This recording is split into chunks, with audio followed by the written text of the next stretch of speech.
96.7 Destiny Radio, saya lang. Happy Monday, everyone. At magandang umaga sa lahat ng mga nakikinig sa atin ngayon sa radyo. It is 10:06 in the morning. Ngayong araw ng Lunes. Oh my God, Lunes na. June 2, 2025. And ngayong buwan is Pride Month. Happy Pride Month sa lahat ng ating mga kasama din yan. Happy Pride Month. At saka sa lahat ng mga allies out there. Yan. At sa lahat ng mga sa lahat ng mga sangkabadingan, mabuhay kayong lahat. Oh, yeah. Mabuhay ang mga. Oh, yan. Happy Pride, everyone! Excited na ako sa mga kaganapan ngayong June. For sure, meron na namang mga, ano yun, yung sa QC. Sa QC nga ba yun? Basta yung ganun, yung Pride something event ay ganun. Excited na ako. Excited na ako para sa mga alay. At saka for sure, marami din kaganapan dito sa Quezon. Excited na rin ako dun sa isang project ng Rotary Club of Metro Lucena. Metro Lucena Pioneer. Yan. Meron kasi silang usually ginaganap every June na fun run, color fun run. Ayan. Every June nila yung ginagawa. Or I think isang beses pa lang nila yung ginawa ng June or 2 beses pa lang. I don't know. Correct me if I'm wrong. Hello po sa mga Rotaractors natin ngayon. Ihanda na ang project ngayong June. Ating tatandaan, hindi ka sayang. Wala nagsasabing sayang ka. Tandaan mo yan. I'm so excited. Hyper. I'm so excited sa Pride Month. Ano kayang pagganap ng ating papadal ngayon na ako'y shoutout pa kanina. Rinig ko talagang pag-shoutout. Anong event? Anong ganap ngayong Pride Month? Sayang sana pala about Pride Month yung ating mga rants ngayong umaga, no? Kasi hindi. Tungkol pa rin sa lingwahe ang ating kaganapan. Ang ating rant ngayong umaga. Pero bago ang lahat, inyong kasama ang inyong DJ na fashionista, Kwela, at paiinlabin ka, DJ Bugs, dito sa programang Bugsbugan. Another day, another round. Another round, my God. Tayo na naman ay magbubugbugan at magti-trigger ng mga taong nananahimik na nakikinig sa radyo. Huwag sanang lumipat, bato-bato sa langit, matamaan, guilty. Pero batiin muna natin ang ating mga kasama dito. Si Nell na nagpa-request ng song ng kanyang friend. Ang awitin ay Sayad by Alex and Henry. Tinatanong ko sa kanya kung anong sabihin ng sayad na ito. Kasi dito sa atin, sa Quezon, or sa ibang parte ng Quezon, ang ibig sabihin ng sayad, may sapak ang utak, like may pahid, ganun. Kapag nababaliw, ganyan, medyo tinatamaan ng medyo nababawasan ng tornilyo, sasabihin may sayad. O, diba? Kunyari na sisiraan ng ulo yung kaibigan mo, may sayad ang utak, no? So, yung kanta kanina is love song mula kay Alex and Henry. So, siguro, dahil sa sobrang kanyang pagka-in-love, ay nagkaroon siya ng sayad sa utak. Tama ba? Sana tama. Tapos si Zyrel. Hello, Zyrel. Sabi niya, hello po. Shoutout sa iyo, Zyrel, mula dito sa Quezon Province. Magandang umaga. Sabi naman ni Gloom Vlogger, DJ pa-request po ng Time by SB19. Wari ko naman meron tayo ng time dyan. Sige. Speaking of SB19, di ba nag-concert sila nung minsan o kahapon o ewan, basta. Nakita ko sa My Day nung kaibigan ko. Ayan, nasa concert siya ng SB19. Sana all. Tapos sabi ni Miao, ano dapat gagawin para di siya makapag-cool off? May kasalanan kasi ako. Hayaan mo siya. Kung mahal ka nun na hindi ka nun iiwan. Yan ay magpapaano lang. Magpapalamig lamang ng utak. After nun, okay na ulit. Ayan. Tapos si Nel ulit, sabi pala niya, akala daw niya oversize yung suot ko, pero crop top pala siya. Yes! Okay, fine sa Lucena! Hello po, Lucena! Maraming magagandang ukay dyan. Kailangan mo lang magiling maghanap ka. It's 20 pesos only. 20 pesos only ang aking damit. Ang hirap maghanap ng baggy pants. Yes, totoo. Mahirap talaga maghanap. Tapos minsan makukuha mo dun 300, diba? Ang mahal-mahal. Di sana bumili na lang ako sa Shopee ng baggy pants. Kunti lang naman ang idadagdag ko bago pa. At sabi naman ni It's Me Ken, pa-request po noon ng song na Doon by We Just Change. Sige po. Ayan. At saka sino pa ba? It's Me Ken. It's Me Ken ulit. Ayan. Sino pa ba? Sino pa ang ating mga nag-comment ngayong umaga? Si VH. Shouldn't Be by Luke Chang po. Hello VH, napatugtog na natin yung Shouldn't Be by Luke Chang. Sino pa? Zapow by No One. Pa-shoutout po ate ko, Apple. Hello Apple! Magandang umaga! Pa-request po ng Through the Years para sa ate ko. Online na di ko nag-stop. Nakakausap po kasi busy. Hello po, pa-request ng Through the Years. Baka meron ka dyang ibang song request kasi we're going to play mga current songs ngayong umaga. Asan ba yun? Ano ba ngayon? Lunes? Yes, current songs ang ating papatugtugin. And hello No One. No One. Dust Hades. Sandali! Kilala ko to kasi hindi ko maalala. Ay, ito ata yung nasa sa DLL, yung kasama ko sa DLL. Yung drummer. Sana hindi ako nagkakamali. Ikaw na ikaw, Jude Basia. Jude Basia. Hello, Jude Basia, aspiring music artist from PH. Magandang umaga sa'yo. Ikaw po. Ikaw po. Ano yun? Ikaw. Ay, hala, may napindot akong invitation. Pa-cancel na lang, ha? Hindi ko sinasadya. Sino pa magpapa-keme dyan? Si Ekang. Hello, midwife Ekang. Yan. Magandang umaga sa'yo. Ikaw. By Eliza Maturan. Okay, wait. Ikaw. Parang may nagpa-request na ito before. Ikaw. Sige, walang problema.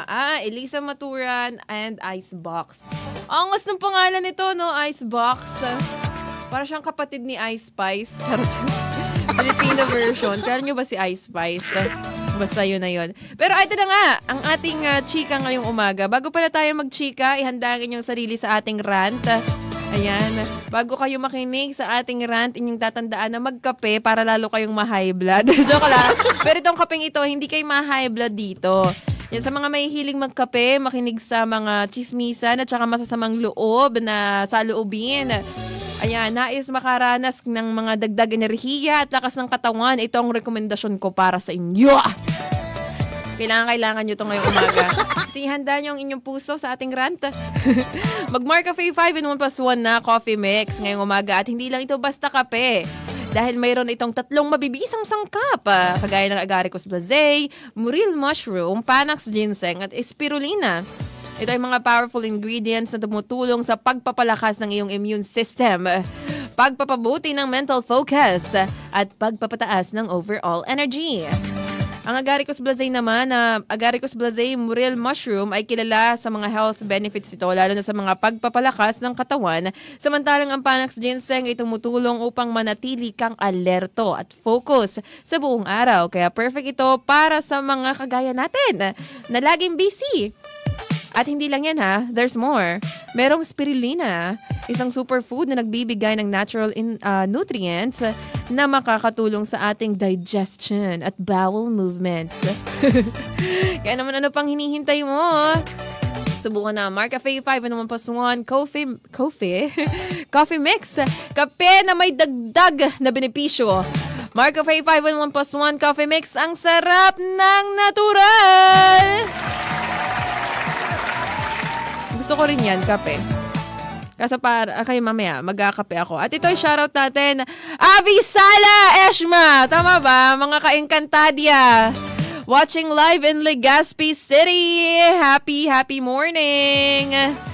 Pa-request ng Babam by Alex. Hala, one artist at a time lang po tayo, Kuya Nel. Ayan. At atin ang basahin ng rant ngayong umaga. Are you guys excited? I'm so excited na. Kasi, kagaya nyo rin ba na ano mo yung mga mga deep Tagalog words? Ano ba yung mga alam nating deep Tagalog words like, ano nga ba yun?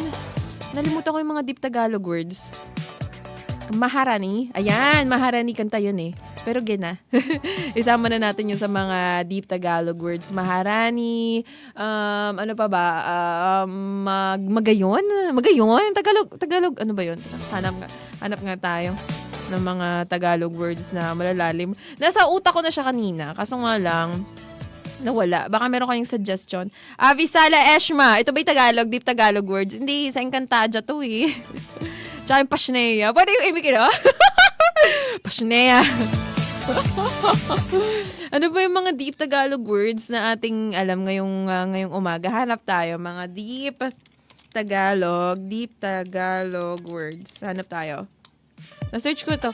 Bayanihan. Ay, sinta. Tama, sinta. Loved one. Aking sinisinta. Ayan. Tadhana. Tayo ay tinadhana. Deep ba yun?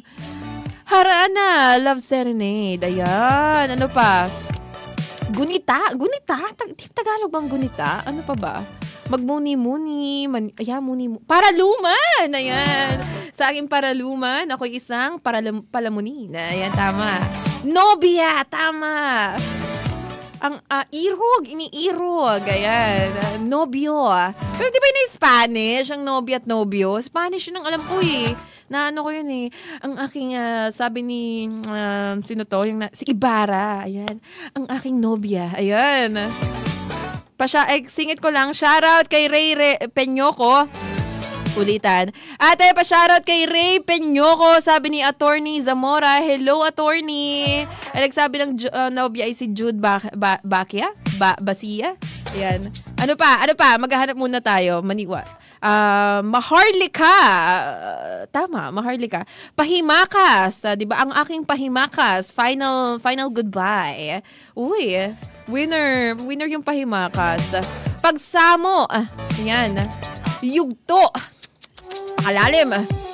Meron yung mga Filipino brand na gumagamit ng deep Tagalog words. Ayan, yun yung mga mahal. Joke lang. Joke lang po. Ano pa ba? Marahuyo. Tama. It's a verb in the sentence showing enchantment or to be enchanted. Oh, ako yung nararahuyo sa'yo. Ay, taray. Merong isa yung dyan sa... meron lang yung iniimik yung iba, manawari, something ganon. Hiraya Manawari! Tama! Hiraya Manawari!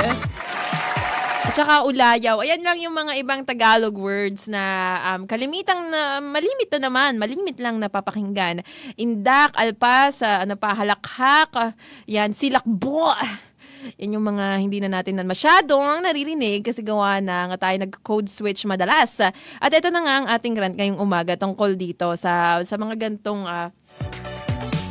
ano ba yun? Gantong, anong tawag doon? Yung deep Tagalog. Basta yun, pagrarant. Mga silakbo ng kursunada. Ayan, na-distract na naman ako, kursunada. Mga silakbo ng damdamin ay ating babasahin ngayong umaga.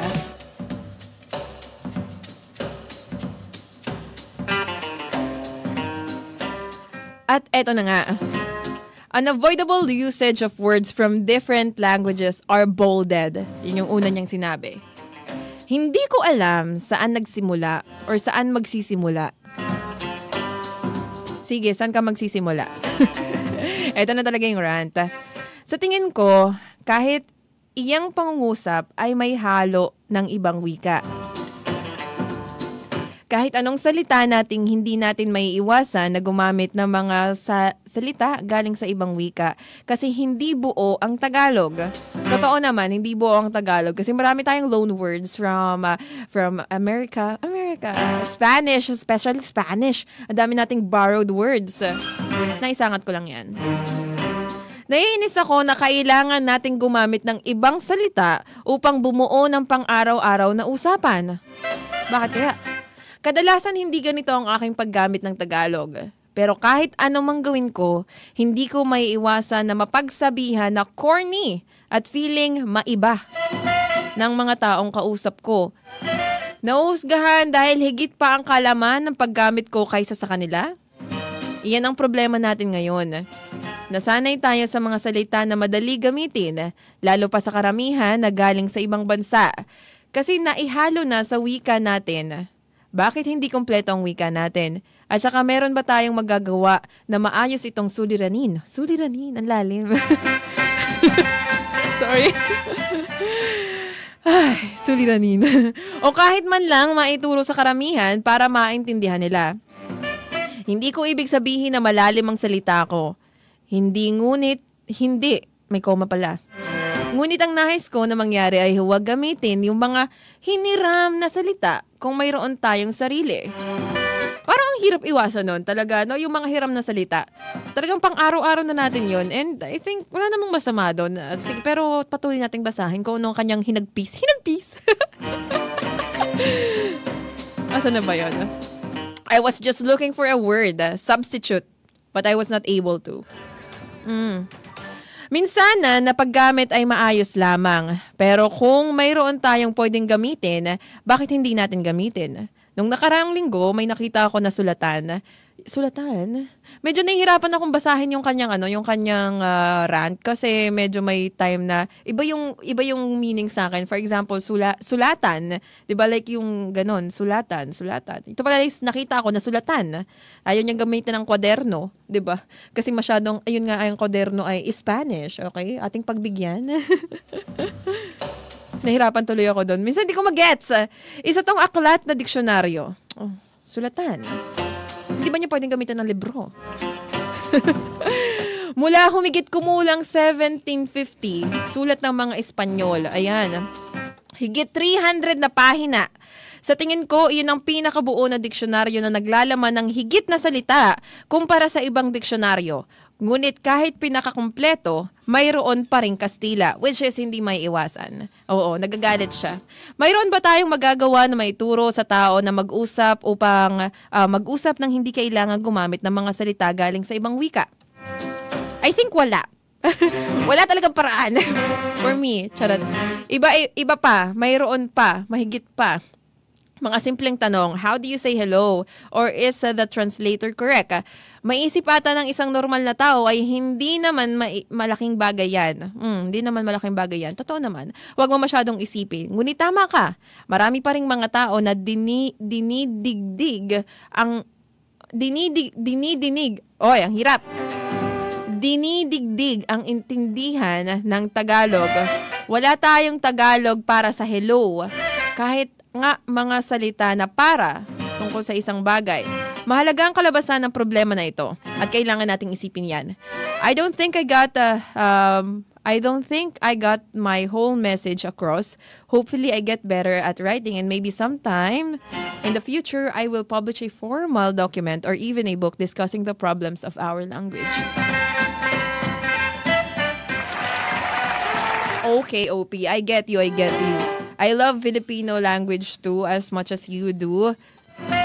And before, talaga ayoko rin na masyadong deep dive sa Tagalog language because I think kasi nga before, ang thinking ko or thinking ng ibang tao, when you know English, you're smart. When you know English, you're sassy. And when you know English, you're rich. But when you know Tagalog, it's like alam mo yun, corny. Medyo bumbilya, ganyan. Ganon siya na dito sa atin. Which is, I think, medyo nagigets kita. But as now, sa generation ngayon, we love learning deep Tagalog words and even sa Facebook, may mga naglalabas ng mga deep Tagalog words na para sa mga lahat. Kasi nga, iniiwasan natin na mamatay yung mga words na yun, diba? There's a dead language, by the way. And a dead language is something na hindi na ginagamit. Like Latin. Latin is a dead language and ginagamit siya ngayon sa mga scriptures. Yeah. Sa mga churches, liturgy, like that. So yun. But it's a dead language. It's considered as a dead language. Ayan. Pero bago tayo ipagpatuloy ang rant na ito, ating tatandaan na there is no language na mas consider natin as pure. 'Di ba? Even English, there's a lot of loan words in English. Kasi nga, maisangat ko lang ulit, before ang lingua franca or language shared ng mga tao is French. And French is an elite language. And English is a common language, di ba?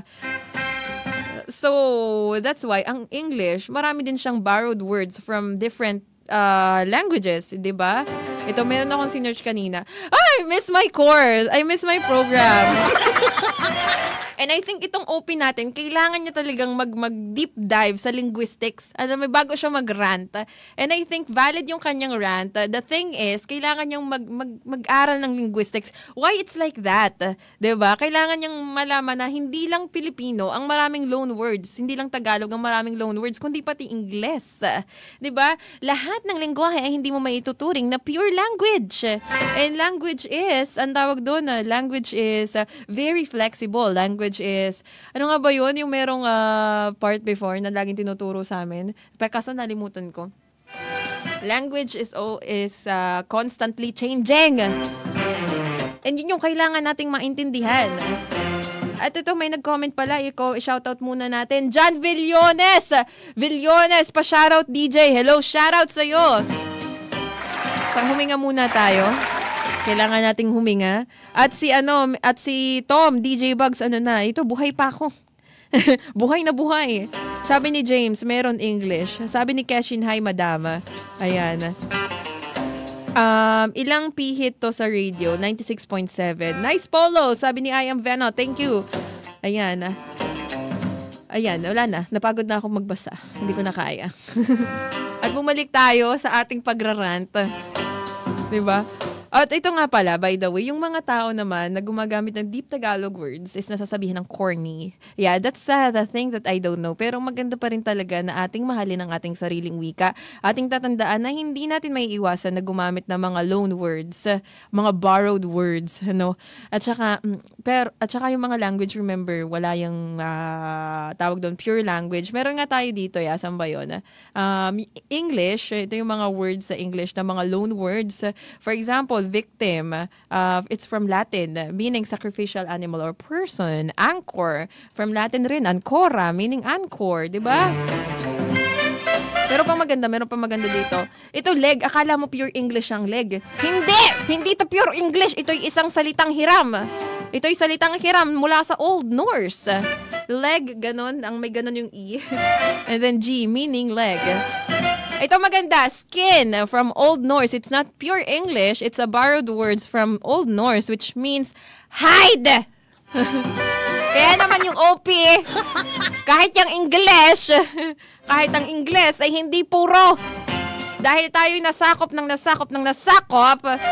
kaya ang ating lingwahe ay may halo ng Espanyol at Ingles. Japanese rin ba? At saka ating tatandaan, ang sarap matuto at ang sarap na may alam ka na iba't ibang lengguwahe. Diba? I get your rant. Pero ating tatandaan, yung ibang tao naman, hindi nila tinatakwil. Taksil pala, hindi takwil. Tinatakwil ang ating salitang Pilipino at salitang Tagalog. Diba? And I think ngayon naman ay nagkakaroon na ng advocacy sa kita mo naman sa Facebook, di ba? Ang dami nagbibigay ng mga old Tagalog words. And ngayon, hindi na ibig sabihin na maalam ka mag-English, ikaw ay mayaman. Wala na yan. Language is just a language, di ba? And it's not basihan ng iyong katalinuhan. Hindi ito pwedeng basihan ng iyong intelektual na kaalaman. It's just a language. Kaya yung mga bilingual, di ba? Minsan nasasabihan sila ng dumb kasi hindi nila ma-make in English. But in fact, bilingual sila. I'm not dumb. I'm just bilingual. Di ba?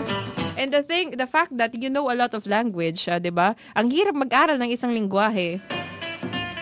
Tapos may kipag-usap ka sa English sa ibang tao. So, di ba? Kaya sa Tagalog lamang ang alam. Ayan. Di ba? Sinong mas matalino sa ating dalawa? Ayun lamang. At ito nga pala, shoutout po sa, hindi pwedeng imikin ang kanyang pangalan. Pa-shoutout po, madam. Sabi ni Me. Bawal sabihin. Sabi ni Ekang, sus, pwede ko ba itong imikin? Lubot lang naman alam mo sa Bisaya. Ano naman? At least nag-aaral ako mag-Bisaya, ha? Mayroon ako alam na Bisaya. At saka hiligay nun. Dugay-dugay. Diba? Dugay-dugay mag-talk. Oh, 3 lingwahe. Anyway, wala pang bunga ng wika pero tayo ay nagra-rant na about dito. Diba? About sa linguistic kinemberlu. So, ang masasabi ko lang para dito sa OP na ito is you have to mag-deep dive ka sa linguistics. 'Di ba? Para maintindihan mo kahit papaano na, alam mo yun, hindi talaga natin may iwasan magsalita ng mga hiram na salita. Dahil halos lahat ng lengguwahe sa buong mundo ay galing sa mga hiram na salita. English, German, ayan, at iba pa. Kailangan mo mag-aral ng history ng language for you to understand, 'di ba? Again, your rant is valid, but you have to understand. Really, you have to understand. Meron akong isang gustong basahin dito. Sino ba to? Native Tagalog speaker. A lot of languages don't have a real equivalent to hello. Correct me if I'm wrong, but hello was only used initially for the telephone. Sa yoboseyo, Korean, moshi-moshi, Nihongo would be what qualifies in real life settings. Konnichiwa isn't hello, it's good afternoon, di ba? Sabi niya. It would probably save you a lot of heartache by realizing language evolves, which is true. It's normal for any language to be influenced by different cultures when they come in contact.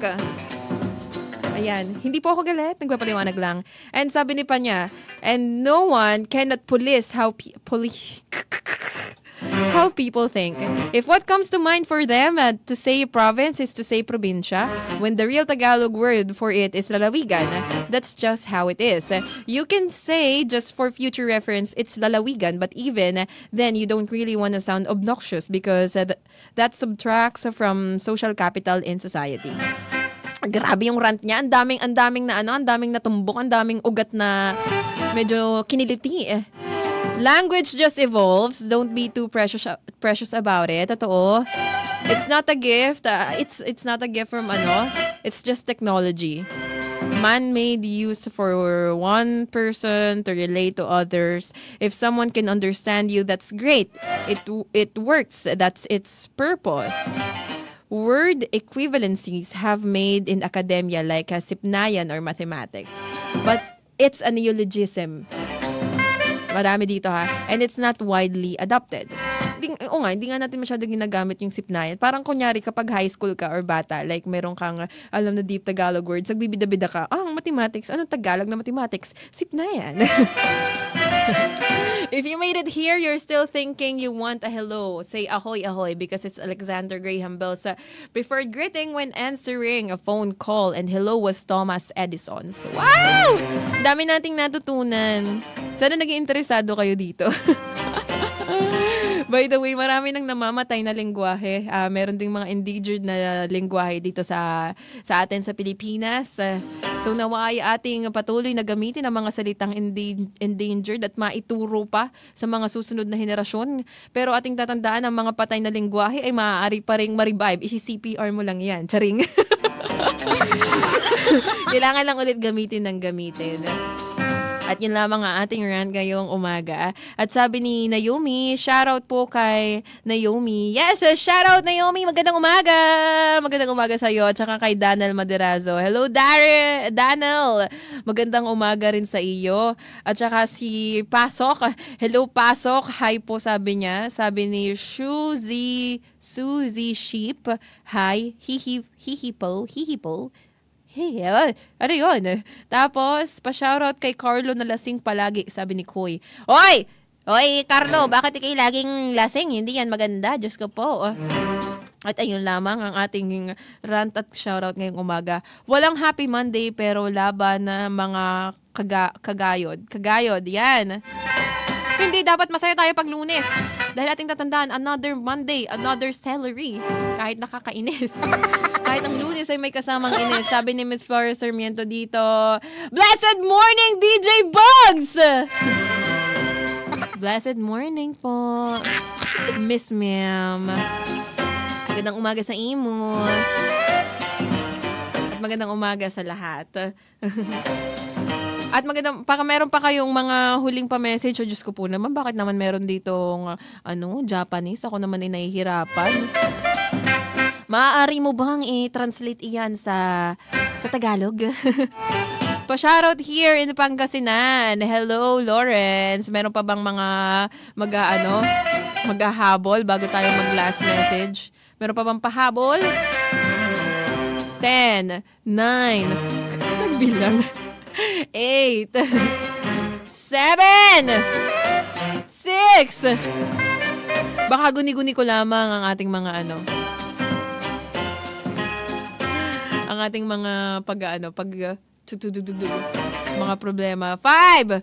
Pa-shoutout po kay Ken. Sana buhay ka pa. Ken, sana buhay ka pa daw. Buhay ka pa ba? Yun. Tapos saktong-sakto pagka-comment ni shoutout kay Ken from Pangasinan. Sabi ni St. Peter collab. Ay, Diyos ko po. Ay, St. Peter, ayoko makipag-collab sa'yo. Baka parehas nating makita si Grim Reaper. Sabi ni Naomi, saan po yan sa radyo? Sa Quezon Province. Pero maaari mo rin kaming marinig sa Batangas. Sa Laguna. Ayan, ipihit mo lamang ang 96.7 at maririnig mo kami. Sabi ni St. Peter, may trauma na ako sa naka-brace na... Oy! Ano yun? Hoy, baka ako ibaban sa mga pinagko-comment mo, St. Peter. Ano ba yan? Ay, nako. St. Peter. Meron pa ba? Ayan. Wala na ata. At ang ating closing messages sa ating mga listener, hindi natin sinasabing maging purista tayong lahat o laging gumamit ng deep Tagalog words, which is ating hindi may iwasan. Pero kung mayroon tayong sariling salita ay hanggat maaari ating gamitin, alamin at ipagmalaki. Wala pang linggo ng wika pero ito na ang ating mga words of pagmamahal. Diba? Again, ating gamitin, alamin, at ipagmalaki. Lagi tayong maging mapanuri. Huwag natin hayaang mamatay ang mga lingwahe at ang isang salita. Parang yung summer in item, malapit na rin maging dead language, no? At ayan, meron pa bang hahabol? Pa-request po ng song na magpakailanman! Diyos ko po! Bakit naman magpakailanman? Baka naman may iba. Current song tayo, St. Peter. Ating magpatugtog tayo ng current song. Wala na ba magre-request? Wala na ba? Magpapaalam na ako. Bahala ka dyan. Ayan, isa pang ating tatandaan na Tagalog ay isa mayaman sa puso. Rich in heart. Rich in history. Charot lang. Tagalog is rich in heart, rich in history. Diba? At nito? Malikot? Ano ba? Hindi ko mahanap yung tamang word. Ang ganun. Sabi ni Calex Teñoso. Si Calex, Enhypen song DJ. Yes, let's go! Hanap tayo ng Enhypen dito. Enhypen. Asan ba yun? Wait lang. Bakit Enhypen? Enhypen. Oh, may Enhypen dito. Sweet Venom, go big or go home. Bought the heat back. Ay, parang mas gusto ko to. Bought the heat back kasi medyo mainit. Para painitin pa natin ngayong umaga. At yun lamang ang ating rant ngayong umaga. Nawa ay kayo ay nainis, natuto. At nakisang-ayon. Oo nga. Naging baka. Oo nga. Yes, agree, o nga. It's 10:39 in the morning. Mga ka-Destiny, inyong nakasama inyong DJ na fashionista, Kuwela. At pailabin ka, shoutout sa lahat ng mga nagkapagkulitan. Lexi Lore, what's up? Kumakantahan ng Thinking of You by Katy Perry. I don't know. Lexi Lore, collab daw kayo. At ito na last, Green Bear na nakasalamin. Pa-shoutout kay Jaja. Alam ko na yung next word. Hello, Jaja. Mare, ako to, si Linda, nakasama mo sa kulungan. Hello, Linda, ako'y nakalaya na. Sana ikaw ay nakalaya na rin. Happy Pride Month po. Don't forget to thank straight people for your existence. Happy Pride, everyone! Wala na bang hahabol? Okay, mukhang wala na. Nakasama ninyo ang inyong DJ na fashionista, DJ Bugs, ito sa programang Bugs Bugan. At meron pang isang comment, last na. Any tips po? Gusto ko pong mag-long ride, pero ang layo. Ay, malayo talaga. Pwede ka mag-long ride, pero dyan lang sa kabilang bayan. Tumakbo ka 1 kilometer per hour. 2 kilometers per hour. Sabi ni John Villones, DJ, pa-request ng Love Me Like You Do. Yes, go. Let's go. Love Me Like You Do. Love me like you do. Lala. Kumanta si Bading. Love me like you do. Sige, yan. Habang tayo nagtatay, pwede pa kayong humabol dahil ako'y magpapaalam na. Love me like you do. Ayan, mga kababayan. Si Ellie Goldings. Oy, winner. Ayan. Why do people cheat? Why do people cheat? Ulit-ulit, mahal mo o mahal ka? Sabi ni Carmelo. Gano, Carmelo, hindi ko rin alam kung bakit ba sila nag-cheat. Itanong mo kay sino yun? Yung lumuhod, yung partner niya. Kay Patrick! Itanong mo kay Patrick kung bakit nag-cheat. Hindi ko alam yan. Patrick, bakit daw?